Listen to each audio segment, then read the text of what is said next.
नमस्कार प्यारे बच्चों, कैसे हो आप सभी। मैं आशा करता हूं कि आप लोग बहुत ही अच्छे होंगे, स्वस्थ होंगे और आप सभी की पढ़ाई भी बहुत ही अच्छी चल रही होगी। प्यारे बच्चों, आज का क्लास आप सभी बच्चों के लिए बहुत ही ज्यादा इंपॉर्टेंट है, क्योंकि आज के क्लास में हम लोग पढ़ने वाले हैं क्लास 12th केमिस्ट्री का 70 मोस्ट इंपोर्टेंट ऑब्जेक्टिव क्वेश्चन। ये सारे प्रश्न आपके बोर्ड परीक्षा के लिए बहुत ही ज्यादा इंपॉर्टेंट है, इसलिए बच्चा पार्टी आज के क्लास को आप सभी बिल्कुल ध्यान से देखिएगा और आज के क्लास में दिए जाने वाले इस 70 ऑब्जेक्टिव को आप लोग अच्छे से याद भी करते चलिएगा, क्योंकि इस प्रकार के प्रश्नों के आपके बोर्ड परीक्षा में पूछे जाने के चांसेस बहुत ही ज्यादा होते हैं। देखिए, पहला नंबर सवाल है आपके फोन के स्क्रीन पर। सभी बच्चे चैट सेक्शन में आंसर को भी लगाते चलिएगा, जिससे कि ये सारा प्रश्न आपको क्लास में ही अच्छे से याद हो सके। देखिए, पहला नंबर सवाल कह रहा है कि हीरा निम्नलिखित में किस प्रकार का रवा है। रवा मतलब होता है क्रिस्टल। निम्नलिखित में कौन सा क्रिस्टल है जो हीरा है, कौन सा होगा? आयनिक होगा, सहसंयोजक होगा, या फिर आणविक होगा, या फिर धातुई होगा, कौन सा होगा? तो हीरा होता है, ग्रेफाइट होता है और क्वार्ज होता है। ये सारे के सारे हमारे सहसंयोजक क्रिस्टल के उदाहरण है, इसलिए हम कह सकते हैं कि ऑप्शन नंबर बी हमारा करेक्ट हो जाएगा। कौन सा? कोवेलेंट क्रिस्टल हो जाएगा। सारे बच्चे याद रखिएगा, हीरा हुआ, ग्रेफाइट हुआ, क्वार्ज हुआ, ये सारे के सारे कोवेलेंट क्रिस्टल है। ओके, चलिए दूसरे नंबर सवाल की ओर बढ़ते हैं। मात्र 70 ऑब्जेक्टिव है, सारे बच्चे हमारे साथ लास्ट तक बने रहिएगा और सारे प्रश्नों को आप लोग एक एक करके याद करते चलिएगा। देखिए, दूसरा नंबर सवाल कह रहा है कि बेरवादार ठोस का उदाहरण है। बेरवादार मतलब नॉन क्रिस्टलाइन सॉलिड, यानी कि अक्रिस्टल आपसे पूछा गया है, तो बता दो कौन सा होगा। हीरा और ग्रेफाइट हमारा सहसंयोजक क्रिस्टल है, अभी मैंने बताया, इसलिए ये दोनों हमारा क्रिस्टल है। और नमक भी मैंने बताया था कि आयनिक क्रिस्टल है, तो ये भी हमारा क्रिस्टल हो जाएगा। लेकिन रबर जो है ये क्रिस्टल नहीं है, ये नॉन क्रिस्टलाइन सॉलिड का एग्जांपल है, इसलिए सही जवाब जो होगा वो ऑप्शन नंबर डी हो जाएगा। सारे बच्चे इसको याद रखिएगा, ये कई बार आपके बोर्ड एग्जाम में भी पूछा जा चुका है। अगले प्रश्न को देखते हैं। तीसरा नंबर सवाल है हमारे सामने, बता दो रवा में जब इलेक्ट्रॉन ऋणायन द्वारा खाली स्थान में पकड़ लिया जाता है तब कौन सा दोष होता है? बताएंगे सभी बच्चे। रवा में जब इलेक्ट्रॉन ऋणायन द्वारा खाली स्थान में पकड़ लिया जाता है तो कौन सा दोष होता है? बता दो आप लोग। यह होता है एफ सेंटर। राइट आंसर हमारा सी हो जाएगा। ऑप्शन नंबर सी लगाने वाले बच्चे जितने भी है उसका सही हो जाएगा। चलिए अगले प्रश्न को देखते हैं। फोर्थ नंबर सवाल है हमारे सामने। क्रिस्टल होते हैं, क्रिस्टल कितने प्रकार के होते हैं? इतना आसान सा सवाल है, बता दो बच्चों क्रिस्टल कितने प्रकार के होते हैं। तो आपको पता होना चाहिए कि क्रिस्टल हमारे 4 प्रकार के होते हैं। कौन कौन से? एक हमारा होता है सहसंयोजक ठोस, दूसरा होता है आणविक ठोस, तीसरा होता है आयनिक ठोस और चौथा होता है धात्विक ठोस। ये सारे के सारे क्या है, तो इसको याद रखिएगा, बहुत इंपॉर्टेंट है। चलिए अगले प्रश्न को देखते हैं। अगला प्रश्न हमारे 5वां नंबर सवाल है। घनाकार क्रिस्टल में ब्रेविस जालकों की संख्या कितनी होती है? घनाकार के लिए बात हो रहा है, इसलिए हम 3 को करेक्ट आंसर लगाएंगे। ऑप्शन नंबर ए करेक्ट हो जाएगा। अगर सिर्फ पूछता कि ब्रेविस जालकों की संख्या कितनी होती है तब हम 14 लगाते, अन्यथा अभी जो पूछा गया घनाकार क्रिस्टल के लिए, इसीलिए सही जवाब जो होगा वो ऑप्शन ए हो जाएगा।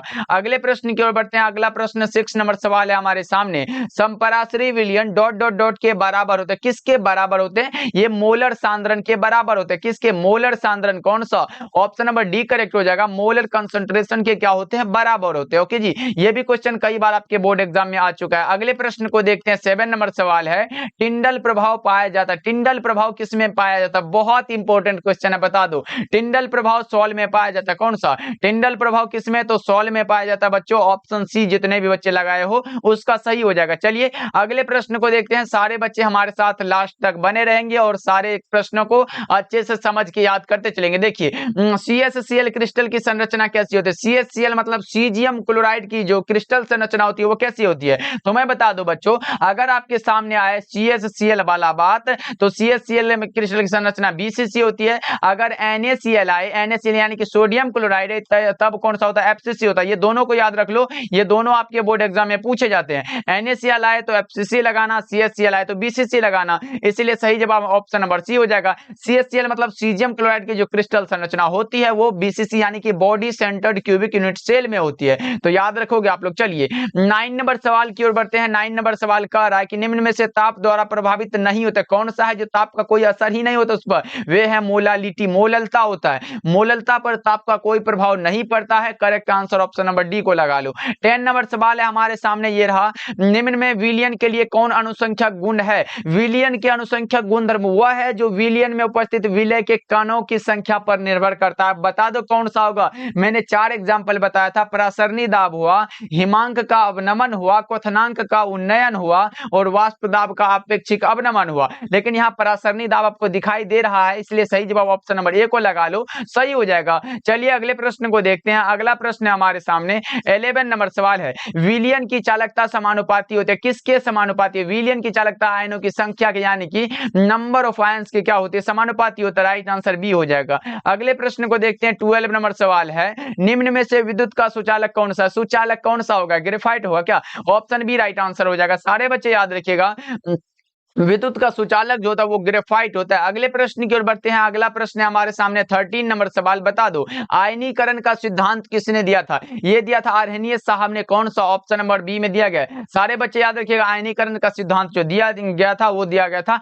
आर्हेनियस के द्वारा। अगले प्रश्न को देखते हैं। 14 नंबर सवाल है, फैराडे का प्रथम नियम कौन सा होता है? बता दो फैराडे का जो प्रथम नियम है वो है M बराबर ZCT या फिर ECT दोनों होता है। राइट आंसर हमारा बी हो जाएगा। सारे बच्चे इसको याद रखिएगा, ये फैराडे का प्रथम नियम है। अगले प्रश्न को देखते हैं। अगला प्रश्न है 15 नंबर सवाल, 96,500 कूलम विद्युत धारा CuSO4 के घोल से क्या मुक्त करती है? बता दो आप लोग फटाफट से, सभी बच्चे लगाएंगे। 96,500 कूलम विद्युत धारा CuSO4 के घोल से कितना मुक्त करती है? तो 31.75 ग्राम तांबा को मुक्त करती है। राइट आंसर हमारा बी हो जाएगा। 15 का बी लगाने वाले बच्चे का सही हो जाएगा। अगले प्रश्न को देखते हैं। 16 नंबर सवाल है हमारे सामने, बता दो किसी रासायनिक अभिक्रिया का वेग स्थिरांक निम्नलिखित में किस पर निर्भर करता है? वो टेम्परेचर पर निर्भर करता है। कौन सा?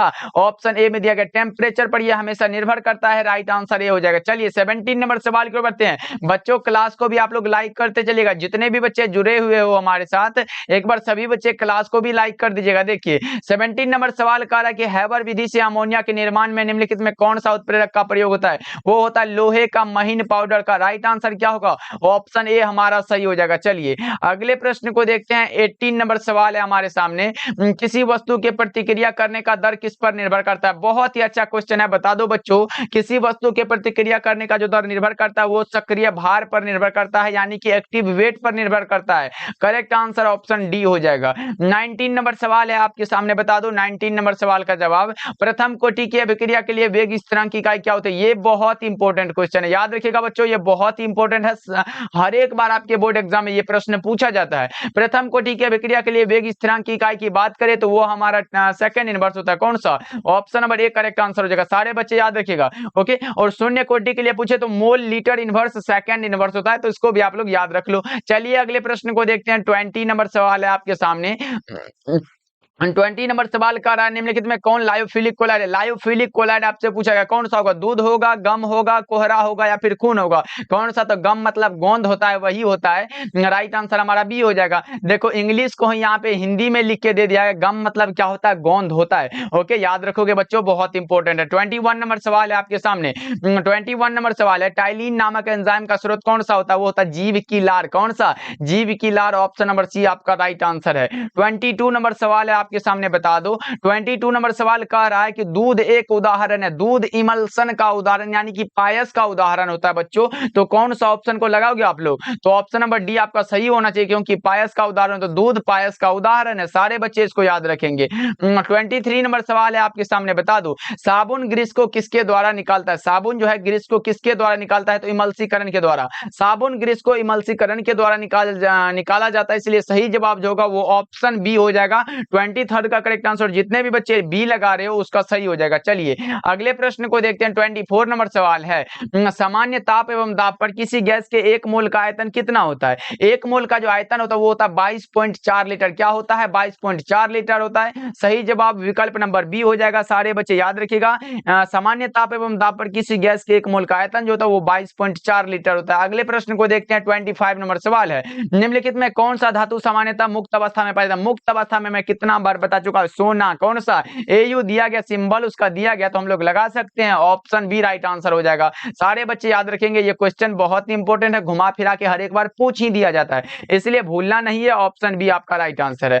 26 नंबर सवाल है आपके सामने, बता दो लोहे का मुख्य, यहाँ मुख्य ऑक्साइड की बात हो, यहाँ मुख्य लगा हुआ हो, तो बता दो मेन पूछा गया कौन सा होगा? तो हेमेटाइट होता है। मेन ऑक्साइड की बात हो तो वो हेमेटाइट होता है बच्चों। ऑप्शन नंबर बी को आप लोग टिक कर लो, ये क्वेश्चन बहुत इंपॉर्टेंट है। चलिए 27 नंबर सवाल है आपके सामने, बता दो निम्नलिखित में कौन सा कथन सत्य है? तो ये जो होता है ये सभी अयस्क खनिज होते हैं, यही राइट आंसर है हमारा। ऑप्शन ए राइट आंसर है। कौन सा? ऑप्शन ए सही जवाब हो जाएगा। याद रखिएगा ये क्वेश्चन कई बार आपके बोर्ड परीक्षा में पूछा जा चुका है। चलिए नेक्स्ट सवाल की ओर बढ़ते हैं। अगला प्रश्न हमारे सामने 28 नंबर सवाल है। कॉपर पायराइट का अयस्क कौन सा होगा? आप बता दो। कॉपर पायराइट जो अयस्क है वो किसका अयस्क है? तो ये सोडियम का थोड़ी ना होगा, लोहा का भी नहीं है, एल्युमिनियम का भी नहीं है, ये किसका? कॉपर का ही अयस्क है, कॉपर पायराइट। याद रखोगे आप लोग। अगर आपसे पूछे कि कॉपर पायराइट का सूत्र क्या होता है, किसी को पता हो तो लगा दो। ये हमारा होता है CuFeS2 होता है। याद रखिएगा ये कॉपर पायराइट का सूत्र होता है, इसको सभी बच्चे याद रखोगे।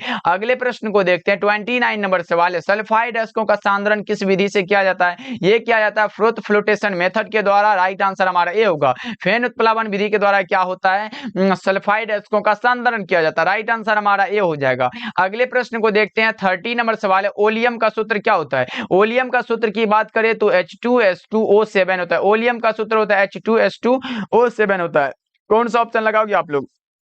Option number A correct answer हो जाएगा। एक बार ऐसे पूछा गया था कि ओलियम में H2SO4 के साथ और कौन सा अवयव उपस्थित रहता है, ये भी आपके बोर्ड एग्जाम में पूछा गया है। ओलियम में H2SO4 किसके? तो H2SO4 के साथ और कौन सा अवयव उपस्थित रहेगा? तो मैंने बताया कि ओलियम का सूत्र होता है क्या? अभी मैंने बताया कि H2 होता है, S2 होता है और O7 होता है। अभी मैंने बताया, देखो H2 यहाँ पे मिल रहा है और S2 यहाँ पे देखो SO4 यहाँ पे दिया गया और S2 पे यानी कि S1 होगा, एक S यहाँ पे लिख लो और 4 और 3 कितना होता है? 7, यानी कि O पर 3 लिख लो। H2SO4 के साथ और कौन सा? SO3 उपस्थित होता है। इसको भी आप लोग याद रख लो, ये क्वेश्चन बहुत बार आपके बोर्ड एग्जाम में आया हुआ है। 31 नंबर सवाल है। उजला और पीला फास्फोरस क्या होता है? ये हमारा अपरूप होता है। क्या होता है? अपरूप होता है। राइट आंसर हमारा ए हो जाएगा। सारे बच्चे इसको याद रखोगे। अगले प्रश्न को देखते हैं। 31 नंबर सवाल है। नाइट्रिक अम्ल तैयार किया जाता है किस विधि से? बता दो आप लोग। नाइट्रिक अम्ल किस विधि से तैयार किया जाता है? किसी बच्चे को पता है क्या? बता दो आप लोग। अगर पहले एक बार बता दो नाइट्रिक अम्ल का सूत्र क्या होता है, तो सभी बच्चों को मैं बताया हूं HNO3 होता है। होता क्या है? तो HNO3 होता है। ये नाइट्रिक अम्ल का सूत्र है और ये ओस्टवाल्ड विधि से प्राप्त किया जाता है। करेक्ट आंसर क्या होगा? ऑप्शन नंबर बी हो जाएगा। ये संपर्क विधि से हम लोग क्या तो H2SO4 को प्राप्त करते हैं। इसको भी आप लोग याद रखिएगा। प्रकाश संश्लेषण से हरे पौधे अपना वो भोजन तैयार करते हैं और हेबर विधि से हम लोग अमोनिया को बनाते हैं। इसको भी आप लोग याद रख लेना, घुमा फिरा के कहीं पूछ दे तो लगा के आना। चलिए 33 नंबर सवाल है। निम्नलिखित में कौन सी गैस एकल परमाणविक है? एकल परमाणविक कौन सा होता है? बता दो आप लोग, फटाफट से बता दो। फटाफट से अगर किसी को पता हो, वो हमारा हीलियम होता है। एकल परमाणविक की बात हो तो वो हीलियम है। चलिए 34 नंबर सवाल है हमारे सामने।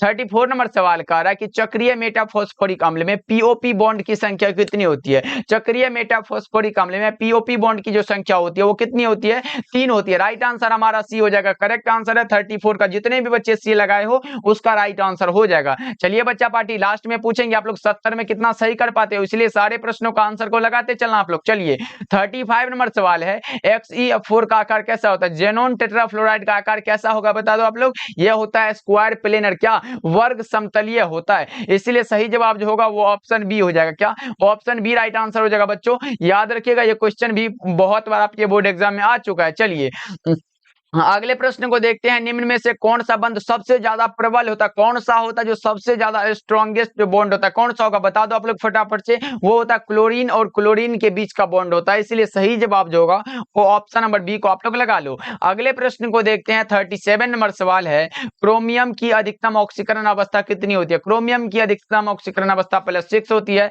राइट आंसर हमारा डी हो जाएगा। सारे के सारे बच्चे याद रखेंगे। 38 नंबर सवाल है हमारे सामने। 38 नंबर सवाल का रहा है कि निम्नलिखित में कौन एक प्रथम संक्रमण श्रेणी का तत्व नहीं है? यहाँ पे नहीं पूछ दिया गया, वो हमारा मैग्नीशियम होता है। कौन सा है? तो मैग्नीशियम हो जाएगा। राइट आंसर हमारा सी हो जाएगा। अगले प्रश्न को देखते हैं। अगला प्रश्न 39 नंबर सवाल। बता दो आप लोग समन्वय यौगिकों के लिए सबसे पहला महत्वपूर्ण सिद्धांत किसने दिया था? बता दो आप लोग समन्वय यौगिक का सबसे पहला महत्वपूर्ण सिद्धांत किसके द्वारा दिया गया? 39 का जवाब किसी को पता है क्या? तो यह दिया गया था वर्नर साहब के द्वारा। किसके द्वारा? वर्नर साहब के द्वारा। राइट आंसर हमारा सी हो जाएगा। सारे बच्चे इसको याद रखोगे।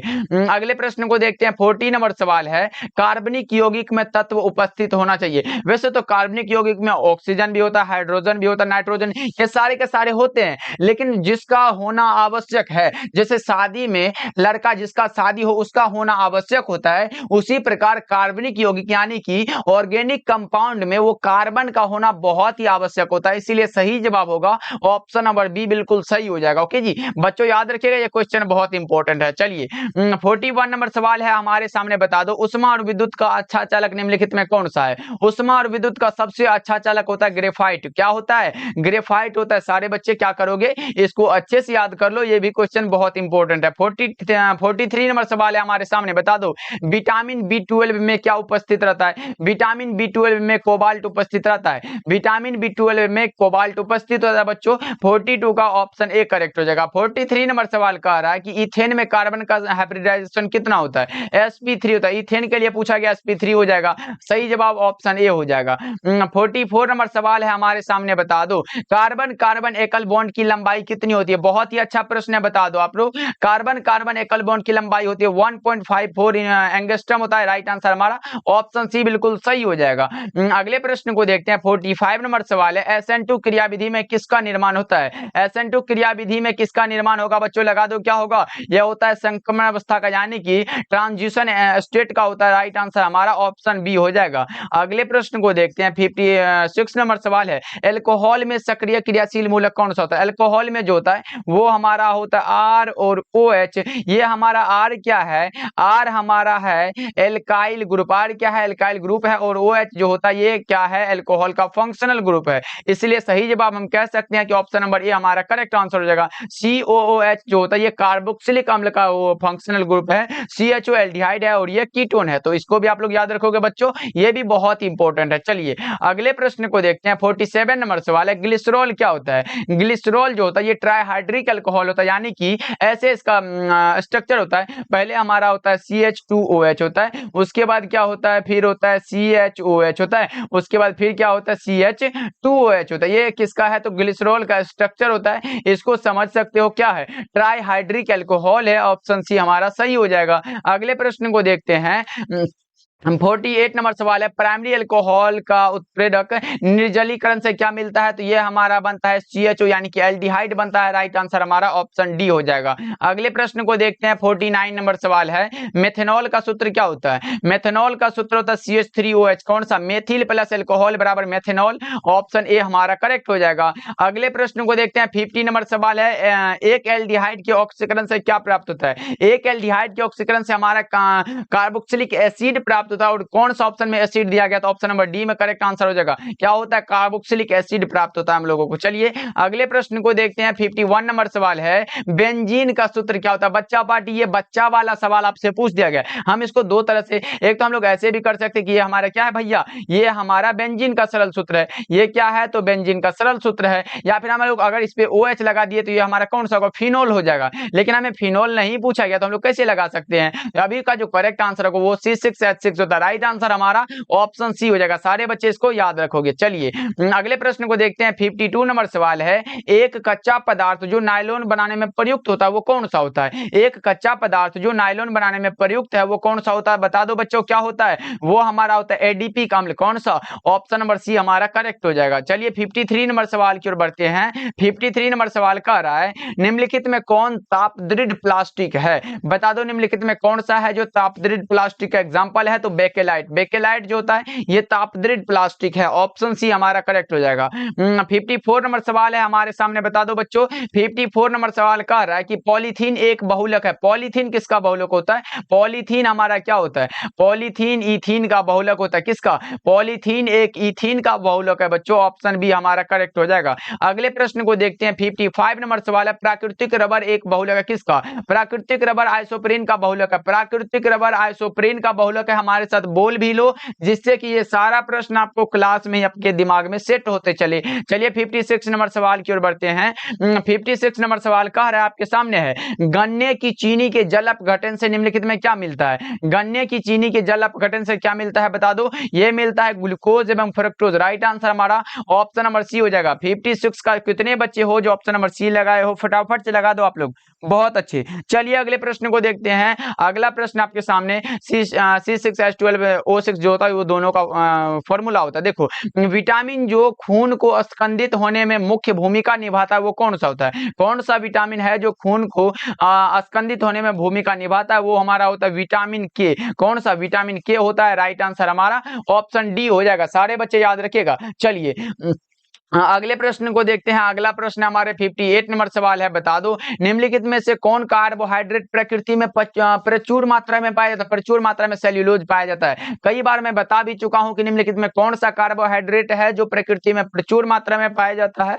वो हमारा सेल्यूलोज होता है। चलिए 59 नंबर सवाल है हमारे सामने, बता दो क्या कर रहा है। देखो, विटामिन ई की कमी से निम्नलिखित में कौन सा रोग होता है? विटामिन ई की कमी से हमारा क्या होता है? जनन क्षमता में कमी होता है। विटामिन ई की कमी से क्या होता है? जनन क्षमता में कमी होता है। ये विटामिन B1 होता है, थायमिन होता है, जिसका केमिकल नाम थायमिन होता है। ये विटामिन B1 के कारण बेरी होता है। एस्कर्बिक होता है, ये विटामिन सी के कारण होता है। इसको भी आप लोग याद रख लो, ये भी क्वेश्चन आ सकता है आपके बोर्ड एग्जाम में। चलिए 60 नंबर सवाल देखिए, निम्नलिखित में से कौन सा विटामिन जल में घुलनशील है? जल में घुलनशील विटामिन कौन सा होता है? कई बार मैं बता चुका हूं कि बी कॉम्प्लेक्स सी, बी पूरा जैसे B1 B2 ये सब, और बी और सी क्या होता है? ये हमारा क्या होता है? जल में होता है। ये क्या होता है? जल में घुलनशील है। और ए और डी और ई और के, ए डी ई के क्या होता है? ये वसा में घुलनशील है। ये क्या है? वसा में घुलनशील है। तो ये भी आपको याद होना चाहिए। इसलिए जल में घुलनशील विटामिन पूछा, बी और सी हो जाएगा। राइट आंसर हमारा ऑप्शन सी हो जाएगा।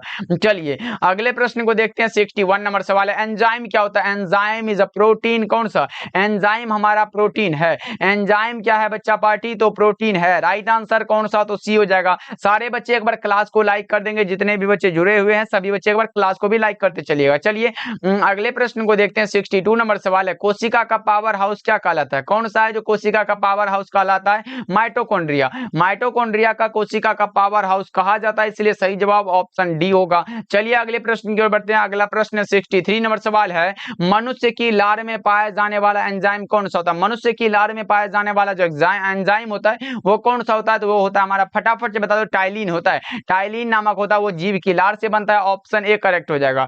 चलिए अगले प्रश्न को देखते हैं। 64 नंबर सवाल है, निम्नलिखित में कौन कृत्रिम मीठा अभिकर्ता? सबसे मीठा अभिकर्ता जो होता है वो सैकरीन होता है, स्पार्टियम होता है, सोडियम साइक्लोमेट होता है। इनमें से सभी करेक्ट हो जाएगा। कौन सा? ऑप्शन डी हमारा करेक्ट है। चलिए 65 नंबर सवाल है हमारे सामने, बता दो 65 नंबर सवाल कह रहा है कि वह पदार्थ जो शरीर के ताप को कम करता है, बता दो। ज्वर को कम करने के लिए ज्वरनाशी को यानी कि एंटीपायरेटिक का यूज करते हैं। ज्वरनाशी हमारा कौन सा ऑप्शन में दिया गया? तो ऑप्शन नंबर ए में हमको दिखाई दे रहा है, इसलिए करेक्ट आंसर हम ऑप्शन नंबर ए को लगाएंगे। चलिए 66 नंबर सवाल कह रहा है कि डेटोल का उपयोग किया जाता है। डेटोल का उपयोग जो होता है वो प्रतिरोधी यानी कि एंटीसेप्टिक क्रिया के रूप में होता है। राइट आंसर हमारा ये होगा, एंटीसेप्टिक के रूप में होता है। चलिए अगले प्रश्न की ओर बढ़ते हैं। अगला प्रश्न है 67 नंबर सवाल, बुझा हुआ चूना कौन सा होता है? बुझा हुआ चूना का जो सूत्र होता है वो होता है CaOH का। कौन सा होता है? CaOH का होल 2 होता है, ऐसे होता है। राइट आंसर हमारा ऑप्शन सी करेक्ट हो जाएगा। चलिए 68 नंबर सवाल है हमारे सामने, बता दो 68 नंबर सवाल है, वे पदार्थ जो पेट की अम्लता को प्रभावहीन करते हैं, पेट की अम्लता को प्रभावहीन करने वाला जो होता है वो कौन सा होता है? वो हमारा प्रतिअम्ल यानी कि एंटासिड होता है। राइट आंसर हमारा ऑप्शन सी हो जाएगा। ओके चलिए 69 नंबर सवाल कह रहा है कि निम्नलिखित में कौन ब्रॉड स्पेक्ट्रम एंटीबायोटिक नहीं है? नहीं पूछा गया है, लेकिन ये सब होता है, ये भी होता है, लेकिन ये पेनिसिलिन नहीं होता है, इसलिए सही जवाब ऑप्शन सी हो जाएगा। 70 नंबर सवाल है और आज के क्लास का लास्ट सवाल है, बता दो ग्लूकोज में कायरल कार्बन की संख्या कितनी होती है? ग्लूकोज में कायरल कार्बन की संख्या कितनी होती है? 4 होती है। ग्लूकोज में कायरल कार्बन की संख्या कितनी होती है? तो 4 होती है बच्चों। ऑप्शन नंबर ए को आप टिक कर लो। ओके चलिए आज का क्लास आपको कैसा लगा सारे बच्चे कमेंट करके बताइएगा, और इस 70 ऑब्जेक्टिव में आपका सही कितना हुआ ये भी कमेंट करके जरूर बताइएगा। सारे बच्चे क्लास को भी लाइक करिएगा। अगर आप हमारे साथ जुड़ना चाहते हो, अच्छे से तैयारी करना चाहते हो तो सब्सक्राइब करके जुड़ सकते हो हमारे साथ। ओके मिलते हैं फिर अगले क्लास में।